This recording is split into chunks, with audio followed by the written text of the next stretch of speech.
Breaking. Another Trump will run for president. When President Donald Trump took office, Americans' hope was officially restored and he doesn't plan to stop making the country great again after just 2 terms. While he's almost certain to win in the 2020 election, the golden legacy won't end there. Confirming Democrats' worst nightmare, Trump's successor after what we're sure will be an exceptionally successful 2 terms in office, will be another very capable leader bearing his namesake. This is sure to end Hillary Clinton for good, as she's lost all control of her chances of ever achieving office in her lifetime. Hillary assumed she could win the White House based solely on her gender, despite all of her crimes and inability to do the right thing for the country. We learned that picking a president based almost entirely on a characteristic that hasn't been in the presidential role before, doesn't make a person a good or capable leader. The majority of citizens don't have a problem with an African American in office or a woman, they just want a qualified person who puts the country and citizens first. As records have been set in Trump's first year, which is a trend that will continue through 2 terms, history could be made in 2024 if and when one of his children takes office. We've seen that Trump's presidency has been a family affair as he's involved his very successful kids in different ways of running the country. The most prominent involvement of his oldest 3 children has also been the most controversial, which could soon become far more of a problem for Trump detractors, namely Hillary Clinton, who could lose the honor of being the first female president to her worst nightmare. Yahoo News reports.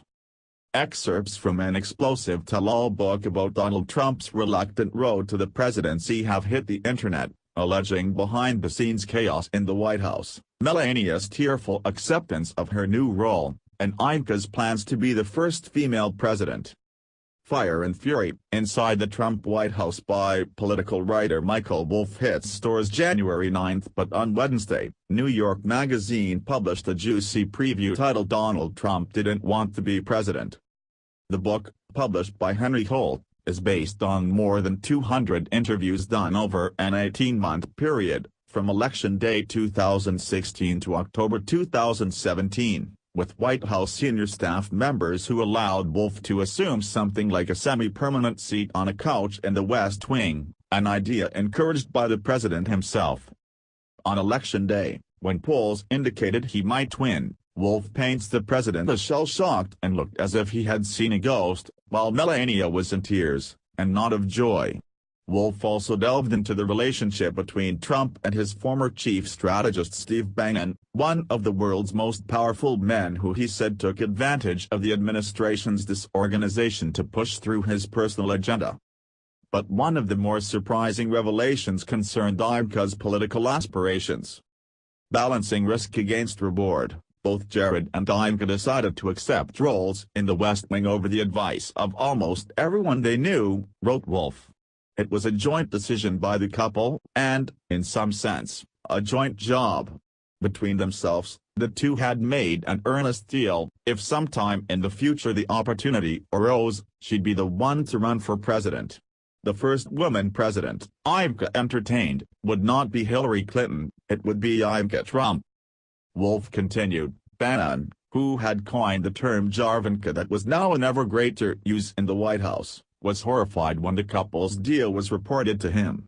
They didn't say that? He said. Stop. Oh, come on. They didn't actually say that? Please don't tell me that. Oh my God. On Wednesday, the White House dismissed the book. The only thing better than Hillary being beaten out of office by Donald Trump is for his daughter to win over her as first female president. Hillary's gender was the only factor she had going for her and a big reason why she got any votes to begin with.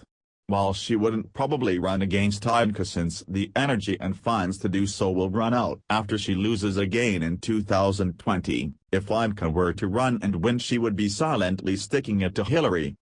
Ivanka's immense involvement in politics and actual move to Washington, D.C., has suggested her loftier aspirations of a presidential position on the horizon. As long as she can stay true to conservatism and not go the way of liberalism some are starting to suggest is her genuine intentions, she could do more for women in America than any Democrat candidate could dream of.